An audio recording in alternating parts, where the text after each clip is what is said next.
the AI6 podcast with Joanne Sweeney. Lee Walker, you're very welcome to the podcast AI6. I understand you're an avid listener. I sure am, yes. It's nice to be here. Well, listen, I want to talk to you today about your company, your business, your innovation, your idea, and that is QuickWing. And first of all, tell us a little bit about you, because you're not an AI builder by design, maybe accidental. Yeah, so I kind of stumbled into this whole sphere sort of accidentally and kind of out of need. My background is in home care, so I've worked for a pretty reputable home care company in Ireland. And part of my job once I moved into the office was coordination. So not just coordination of clients and staff, but also of the fleet. So we have a number of company cars. Now that job was shared between a number of us because, as people will know, trying to deal with a fleet of cars is pretty tricky and pretty time consuming. And it was messy spreadsheets and text messages from staff and emails and things getting lost all the time. So I sat down over Christmas just gone and I decided I wanted to learn how could I make any type of system that would make this task easier, make it more manageable, but all in the one place where things are not likely to get lost and missed. So just through Googling and asking the very basis of Chat GPT, what can I do? I stumbled across vibe coding and I then began the journey. And it's such an important story because the solutions that AI will create will be ideated and should be built by those people who are working in an industry day to day, who spot them and then who know what a perfect solution looks like. And that's why I love your story so much, because this is not about, getting tech people and engineers on. It's by getting ordinary people doing important work who identify a recurring problem that the technology could solve. So what was your starting point after kind of chatting with Chat GPT and kind of brainstorming? How did it progress? It first became I just want a system that will let me monitor cars just so I can see at a glance where are they right now. Then it moved into, okay, how can I take the workload away from the office and make it so the carers are available or the staff are available to book cars that they needed. So then I asked the system that question, okay, how can I do this? How can I do this? And then it became, I found some platforms online and I just started to prompt, please make this button. Now make this button. And then it was what I would say it was about 15 or 20,000 different commands or prompts to try and find some structure as to what I wanted this to look like.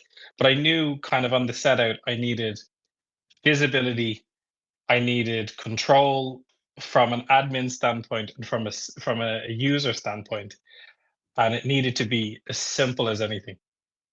Because as you say, I'm not a techie person. I mean, besides caring and the work I've done there, I come from a musical family. That's it. There's not very many layers to this onion. So I don't want to jump into the deep end too fast, That's kind of how it got started. And vibe coding. So vibe coding is where we describe what we want to an AI system that has the ability to code right in front of our eyes, because we're not coders by trade, neither am I, but I can vibe code what I want to build. And so we are instructing the model to code in real time what we want to build. And the vibing part of it is, as you see it, then you realize, well, actually, how have you changed that button or added that to the dashboard? So it was very much back and forth, and it's very much you conversing, ideating, doing and seeing and rebriefing at the same time. Absolutely, in real time as well. And what I think the biggest lesson I learned in it is be specific. if you want something and you want it to look a certain way or to behave a certain way, be specific. If you're any way vague, the AI will make its own idea of what it thinks you're trying to say. It'll interpret it itself, and it'll not be what you want. And it's exactly the barriers I came up to in this process. Was there a particular vibe coding tool that you chose at the outset? On the outset, I used a tool called Replit. Mm-hmm. And this was in Replit's very, very early stages. So I've seen Replit only recently again because I did go and change. And Replit was, to me, incredibly complicated to use. And I was going through lines of code that AI was writing for me, and then I was trying to copy and paste and put it into the system, and it wasn't coming out as I wanted. And it's excuse me, it's so frustrating because you can see it in your head what you want. It's starting to come about, but it's not getting there. And from there, I changed to Emergent, and Emergent was like night and day difference. It was night and day difference, and it became the foundations then for what has happened now and what has come about now. It was phenomenal to see your input, as you say, in real time, change on the screen, adapt into what you want, and nearly become better at certain points. And you know, what I love about this story and similar stories is that heretofore, before AI becoming mainstream, accessible, and affordable to all of us, we probably would never have put those ideas into practice because we didn't have the money, we didn't have the know-how, and we just wouldn't have the time because guess what? The day job pays the bills. And this is what I love to encourage everybody to do. So how long did it take you to get proof of concept or even beyond that minimal viable product that you could test in an operational setting? Now, from the moment I sat down with the decision to the day I brought it here into the office, it was most definitely about a week of solid work. Now, that is also partly my fault because when I become obsessed with something, I become obsessed with something. And I need to learn everything I possibly can learn. How do I make a triangle different? How do I do this? How do I exchange something else for something else? So realistically, I think someone who has a clear idea what they want, a clear outcome for their project, I think it would only take them a couple of days for this to the scale of what I've done. For me, it became sort of fun in a testing ground. How can I change this to look like this? How can I create different systems within the system? So I kind of dove really into it. I didn't keep it surface level at all. But I think the speed in which the system works and it's real-time feedback to you also. How can maybe we could try this instead, or maybe we'll adjust this for some other function. They're very, very quick turnaround. So I would say I worked solidly for about 5 or 6 days on this, and then come January, brought it into the office and showed everyone. This is And the then, basics. mhm. And bring us into those days of using it in an operational environment. Did it work, or were you able to see gaps and tweaks that you needed to make? Oh, it was a long time of tweaking. Oh, 100%. Because first of all, I've never done this before. This was 100% my first time to build any system, let alone a system that would function across, God, nearly two counties, I guess, in effect. Two counties across maybe 20 something staff with a similar number of vehicles, maybe more vehicles than that. And I found so many times where I'd built something and it wasn't fully connected. So, for example, we would use booking systems for cars. So you could go in, book a car, that's fine. But for things like real-time information on the car, maybe the QR codes that I generated hadn't been understood by the system. So therefore, the info that was being sent in was just landing nowhere. Mhm. So then this became a problem I had to fix. Where is my info landing? Oh, it's landing here. Okay, instead redirect to here. But the system was able to help me with that. And it was able to recode or work on the back end for me and restructure through me just saying, hey, this isn't working. We need to fix this. So I would say the basis of it, the basics was within that first week. And then I spent probably 2 months fine tuning it, tweaking it every so often, fixing problems on the fly. And then it's become now to what it is. And it's so interesting as you explain the story and your experience and the practice of using AI. I'm hearing the language of an AI builder that you didn't have before Christmas, you know, the fine tuning, the alignment with the business, the pilot operation, you bringing it into to the office. What about getting it out of emergent? So you're there, you're building there. What did you think about, again, from leaving it there, hosting it there, or moving it? What does that look like for you? So in all honesty, and for people who listen to this and realize, yeah, I'm kind of like leaning this way. I didn't even think about that. That actually didn't even cross my mind. I just thought, oh, great, I have this system and it works. And then I was sitting in the office one day and I got a text message from one of the staff and said, hey, I'm trying to book one of the cars and it's just coming up error. I thought, oh, great, something else is broken. I got to fix this now. Logged into everything and it's just, your app is gone. My app just totally disappeared. So what I had come to learn then from obviously the first few minutes of panic and then rewind was I'd actually put it on pause. Instead of editing something else, I somehow managed to press a different button and it paused the whole system. And I realized, okay, I need to have a way to deal with this a bit more safely. And I need to be more aware of what I'm doing. So I end up, and this would be a tip for anyone who starts any project like this, write everything down. This is my quick wing book. It has everything in it, from the first names that quick wing was possibly going to be, to, oh my God, never press that button again, to, oh no, that button was good, use that button a lot, So, that's a tip for anyone. Write everything down as you go. Keep a complete log. To move out of emergent, I don't know if you want to speak about the fact that we've spoken before as well. Yeah, absolutely. I met with you and you were a really big help the day we spoke. And you sort of brought my attention to safety and security of what I built. I then went on to speak to a few other people who I know who have kind of a bit more of a mind for this stuff. And they helped me then to move it into my own hosting.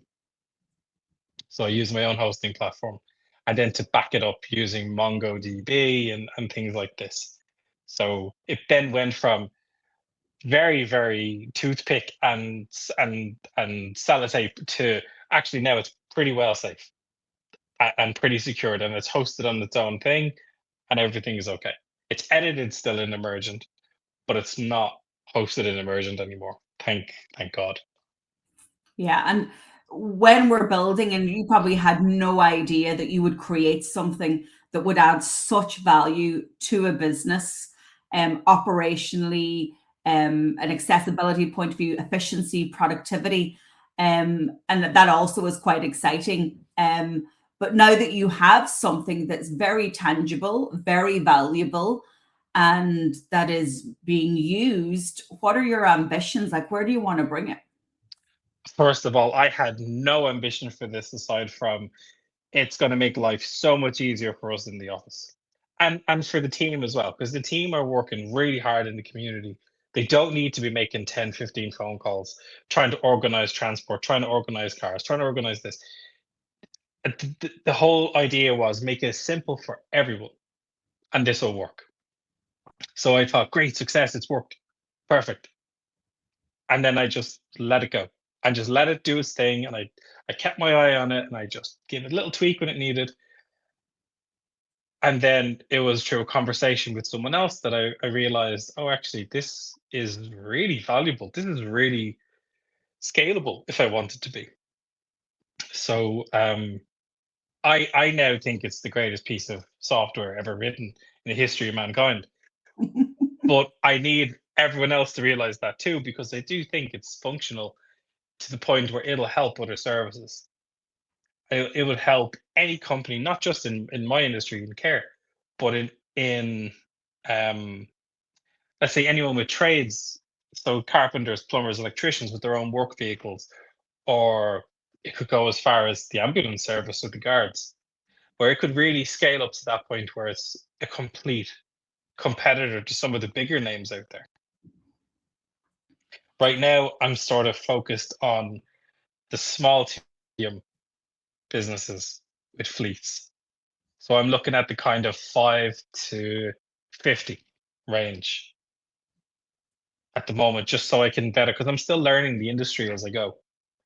I'm also trying to learn that industry while I work full time, so it is a bit of a challenge.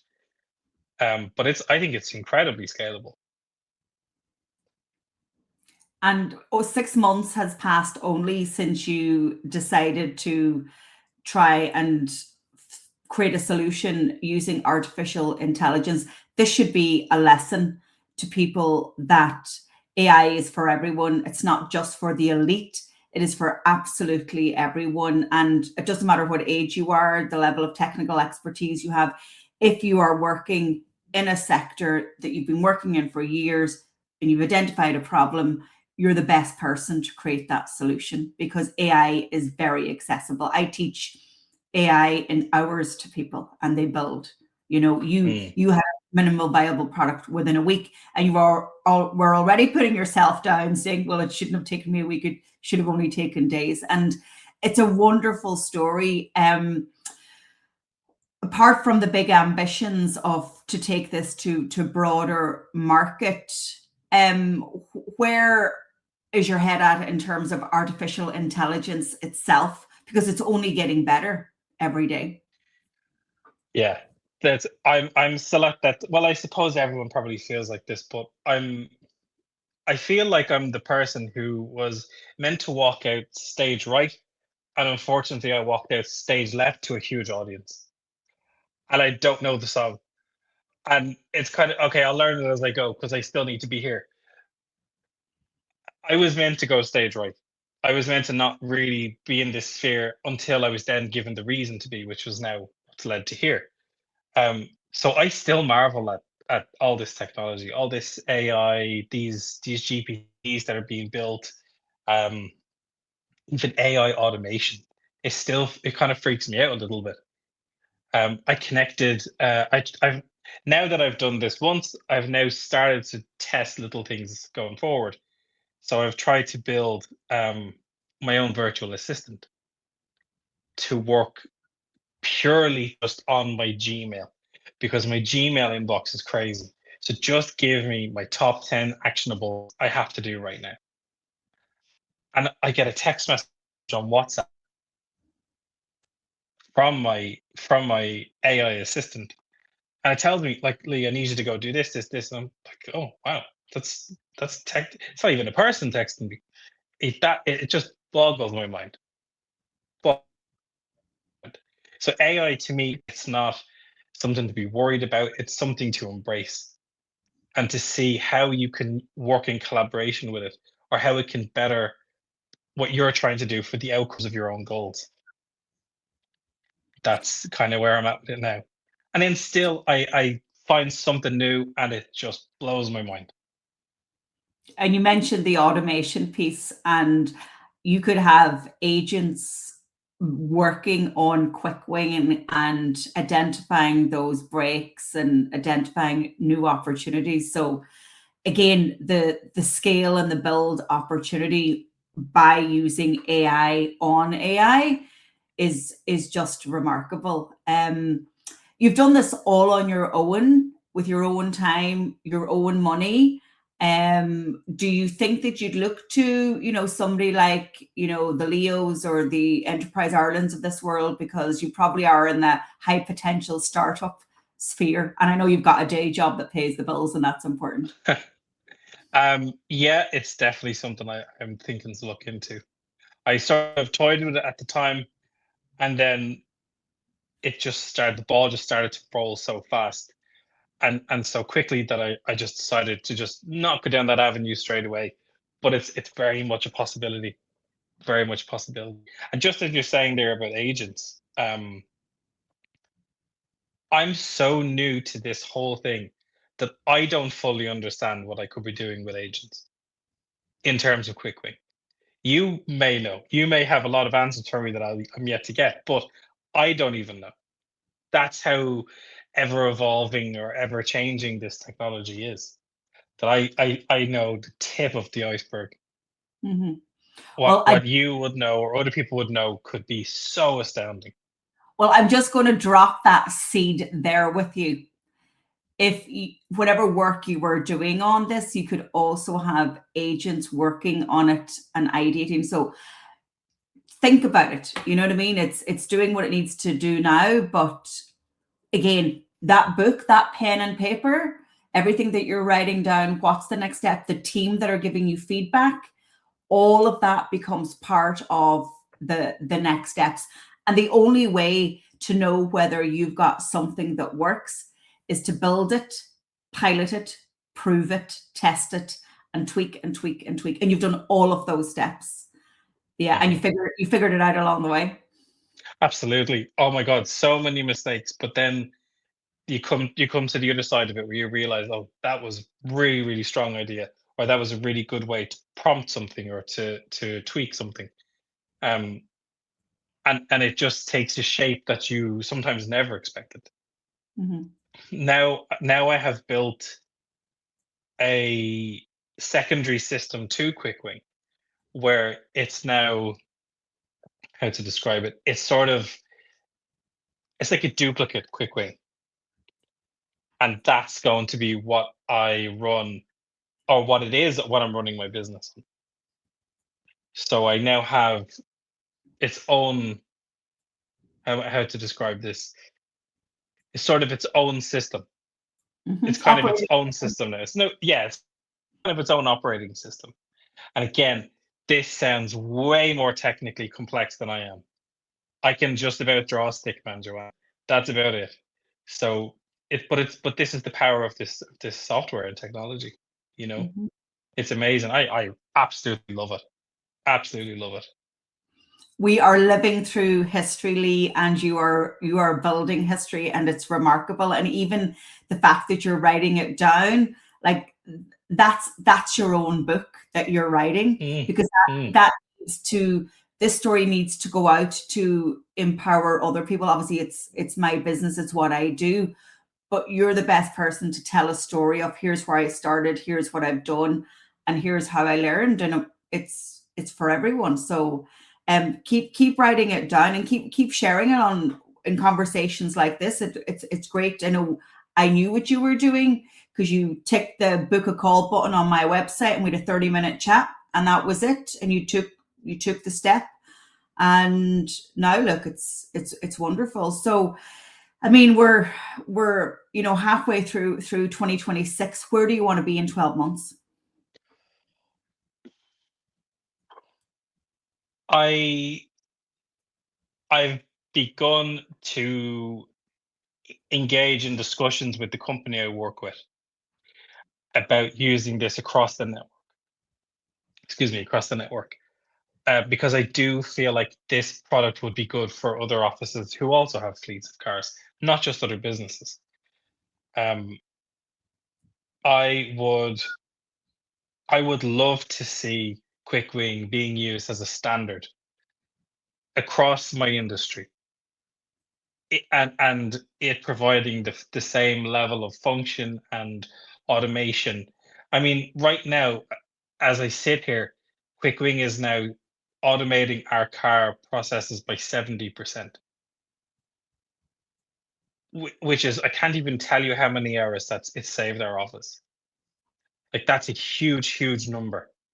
If anyone sits down and tracks their own car's compliances from NCTs to insurance to servicing, all the way down to cleaning, booking, where it is at any given time. For one thing alone, one car alone with spreadsheets, that's a good hour, 2 hours. We're doing this across 22, 34, 68 cars, depending on where we are. So now I have QuickWing being used in another office. And I want that in the next year, potentially maybe a bit more, it becomes the standard across the board for the company. And it saves every office this amount of admin time. And There then you from go. there, I want everything else too, because I do think this is great. I do think this could work for any service, not just healthcare. What a way to end, because we always say when it comes to AI, what is the value that it brings? You've just answered that question. And that wasn't just a hobby or an idea in the moment. This is about bottom line value add right across the business, from productivity, accuracy, and then, that profit bottom line too. So Lee, congratulations on being an AI builder. And I look forward to following your story with success. Thank you so much. I feel like that's the biggest imposter syndrome thing to ever say. Like, I'm an AI builder. I'm just a dude with a laptop who made a lot of mistakes, and I got a lot of things right too. Well, you tell me what we learned from getting everything right, and it's not very much. It's not a lot. It's not a lot. No, and also thank you as well for your support, because when we met that time, I was starting to, I would sort of doubt things that I was doing with QuickWing and its build. And people around me were saying, no, what you're doing is really good. Like, you need to sort of focus in a bit more of it and be a bit more serious about what it is. Because I just thought it was a tool that's going to help the office. It's great. It's perfect.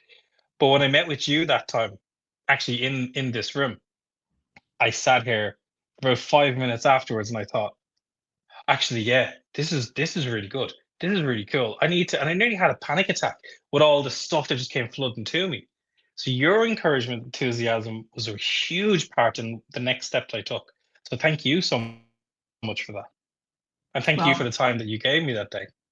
Yeah, well, you're welcome. And that time is open to everyone. If you just go to digitaltraining.ie and book a call, there's 30 minutes free, no obligation. And the aim is that I pass it on. If I can pass anything on, I'm happy to pass it on. Where can people reach out to you if there's investors, businesses, journalists who want to talk to you? Where do you want to send them? So I have a LinkedIn account is probably the best place to catch me for that kind of thing. Yeah. Or quick-wing.com. And all the contact information is there. You even built a website. I even built a website. No one is more surprised than I am. No one is. It's there. It's a nice look. It's a very simple sort of website. It's got a lot of information and a very interesting return of investment calculator. So you can plug in how many hours a week you're using for admin, what's the hourly wage for this person doing admin, and then through my own metrics of the 70% automation, it'll show you how much you save if you use the software. So there is a financial saving to this too on your investment, but my God, time. It's incredible. It's the commodity we can never get back. But it's being automated, which is great. So yeah, LinkedIn, the website itself, or you'll catch me anywhere. Wonderful. Well, Lee Walker of QuickWing, thank you so much for talking to me today. And I really hope this conversation inspires hundreds, if not thousands, of people to just get building with AI and try it out, because you never know. Thanks very much and well done. Thanks, Joanne.